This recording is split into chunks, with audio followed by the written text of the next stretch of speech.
decline in the sheep stocks over the years, no? And at one point in time, because of a very severe drought recently, 10, 20 years ago, the policy instrument to address this was to provide cheap loans to farmers to repopulate with no real ties to the practice, to the grazing practice. Okay? So at that time, I was the minister for my province here, and that was the thing we brought to the federal government. Said, wait a minute, you cannot provide this kind of dumb incentive without tying it to some kind of condition that you do it right. Yes, because if we do the same thing again, next drought, it's going to be worse, because now we're starting from a lower point of start. No? So, I mean, there's a lot of awareness, people struggling and all, but at the end of the day, you look at the structural incentives, and it still points to over-exploitation. Yeah. So, I know, it's a challenge. That's why, and because it's so difficult to turn that around policy-wise, while we do the efforts to convince the policymakers to change the way that is done, we place a lot of effort on working with the market. Because, and at least for the timing, that will be the biggest pull towards conservation. If it's not coming from policy, hopefully it will come from markets. What is the state of the watershed, and how does that affect what you're trying to do? No, the watersheds, we are figuring out exactly what the state is. No? You have, depending on which one, especially here, yeah, a little bit here, you will be you're very much affected by climate variability, no? And as models indicate, and what models, the reality is we scientists have been measuring glaciers in this area here, and of course they're rapidly receding. No?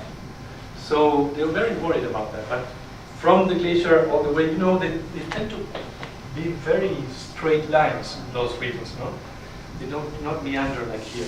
They tend to go like they did. Of course, they do like this, but not the large way they do this kind of landscape. But what we're trying to determine is how is unsustainable grazing affecting the quality and the quantity of water flow? How would development of oil and gas affect those same conditions? Yes. And based on that, try to provide decision makers with information they need to make smart decisions, no? In the hope that they will take it, right? No, I mean, I'm trying to actually do that with government agencies. So we have set up a network of government agencies, water management agencies in these three watersheds. So we are in the process of understanding that.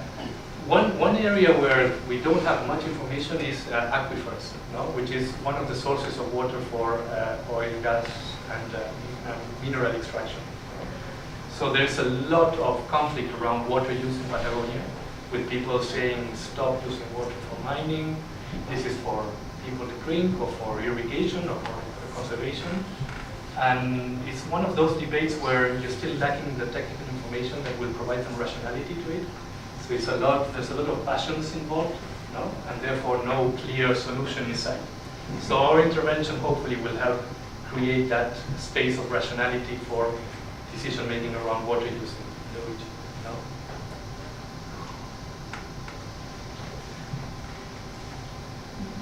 Okay. Yeah. All right. Do you find the ice fields are growing or shrinking?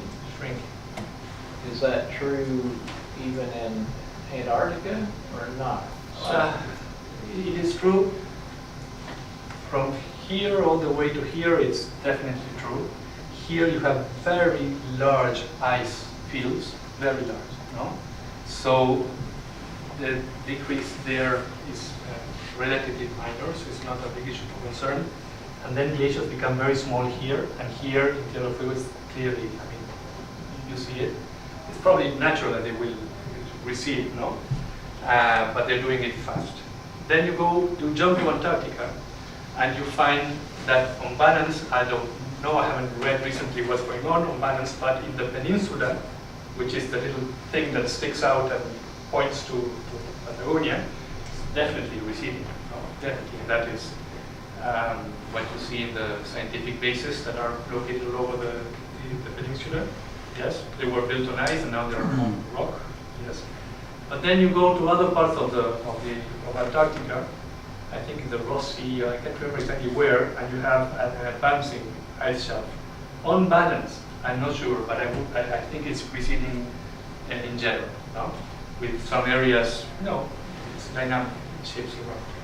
But we're more concerned with the impact on water provision of receding glaciers, especially here, because here the rainfall here is higher, this is colder, and then gets warmer and drier here. No? So there, the disappearance of glaciers will have a very, very significant, especially that combined with what some models indicate that there will be less rainfall in that area. So it's looking complicated. So we say we better prepare and try to adapt to new conditions. And one way of adapting is adjusting your grazing system, for example. Thank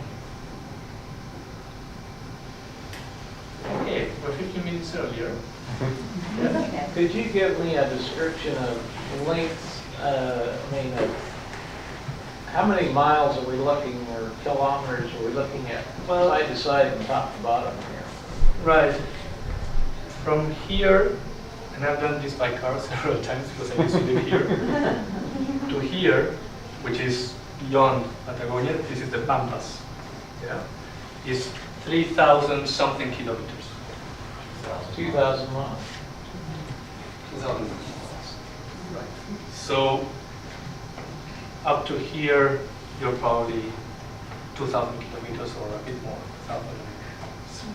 200. Good roads? Yes. Yes. And if if you want to go there, I recommend the road that runs parallel to the mountains because it's new. It's set for, 200 kilometers of this kind of road. The rest is very nice. Next week. There's two roads. One, this one, and the other one along the coast. Both very nice. But this one is more commercial, so it gets a lot of trucks. This one is more touristy. Yeah. So you give tours then? No, many people do. Yeah. And it's especially good land for fishers. If you like to fly fish, that's great. You have a reference there to sustainable agriculture, but you mentioned before that there's not so much cropping.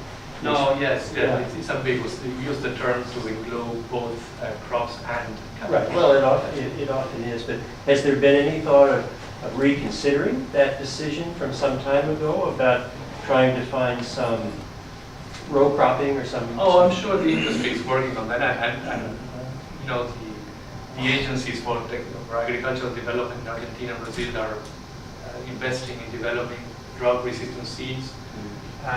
Soybean, for example, has now expanded to this area here, which is the northern portion of Patagonia, far away from here. The conditions are really much harsher here.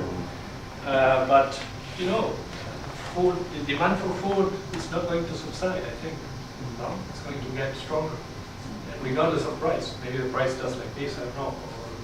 Or, price will fluctuate, but the actual effective volume of grain traded is going to go up. Well, and the demand in that area might also increase. If there is a desire on the part of the government to have migration there, then more population, therefore. Yes. The question is the technical viability of agriculture in this condition, which right now is not viable. Right. But, we are ingenious species. We'll get What is unique about the bright green public protected lands that would cause it to have that designation? This one? That one. Yes. For this sub-region of Patagonia, this is where you would find the highest concentration of biodiversity. That's why we categorize it as especially important. So this is, how do you call that in English? Meseta. It's Mesa? Mesa? meseta. It's elevated piece of land, no? Plateau. Plateau. Yeah, What? plateau. Yes, we have the cliff and it's very large plateau. So it's very special, this place related to the surroundings, no? So within that plateau, you have a subsection where biodiversity concentrates. So that's why they created the national, and it's a very beautiful place. But that's why they created the provincial reserve, actually.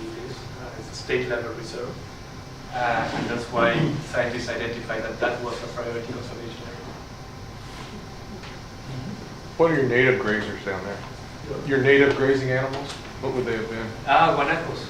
Okay. Yes. Are they a browser, or are they a grass eater, or are they more of a woody browser type? Again? What do they eat? What do they eat? They eat brush Thank and you. grass. Yes. Brush. Oh, yeah, yes, yes, Brush, yes. thank you, okay. Yes, yes, prior to ours. Yeah. And the populations were in decline for a while, and they were declared protected animal species, and now they are back in force. You see it in the road, Right. and it's it's creating a Sure. tension there. Yes, very graceful animal, very tense. And what was the name? Guanaco, with G, Guanaco. Yes. I don't know the English name for that. I don't know if it has one. Yeah. Yeah. Yeah. It's the kind of, yeah. In terms of grazers today, you talked about sheep from the Pampas down, but then do you have any cattle as well? Yes. Oh. Yes, especially here, but the relation of animals, cow to sheep is like 7-to-1 in this area, in this region. And sheep is better adapted to this weather, but cattle is gaining terrain, yes. The main difficulty would be in a harsh winter. In a harsh winter, the sheep survive. By and large. Cows, not really. Yes. And then you have a very peculiar, sad problem here, and that is the displacement of sheep by cattle because of feral dogs. No? Yeah, it's embarrassing to say, but that's the case. You have irresponsible owners of dogs who, they buy it as a puppy, and then the puppy turns out to be a sizable dog. They don't want it at home anymore, so they kick it out. And over time, over decades, what you now have is a population of dogs that live in the forest, becoming more and more like wolves. I've seen them hunting. It's really impressive. But they prey on sheep. And you have many farmers who are saying, I give up. I can't fight this. And they are changing sheep for cows, because dogs still haven't. They come around, they learn how to hunt cows, but not now. So there is a replacement because of that. Also helped by the fact that the economy of a cow is simpler than the economy of a sheep. The level of effort involved in maintaining your sheep is higher than, So there is an economic issue there, but culturally, farmers there are sheep farmers. And for rural people how important that is. To them, it's a very, very traumatic change, going from one kind of animal to another kind of animal. So, and the other predator is the puma, which is all over here. They didn't make it here, didn't cross the strait, but you have it all over the place here. You have it here too, and that is a source of constant complaint by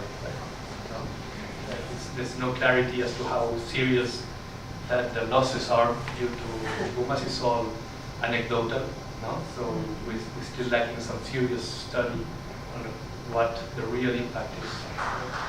Again, in the vein of putting some rationality to the discussion, just you don't want to go all the way and say, okay, let's get rid of the puma because it's a problem for farmers, and you want to go all the way and say there's no problem at all. It's somewhere in the middle.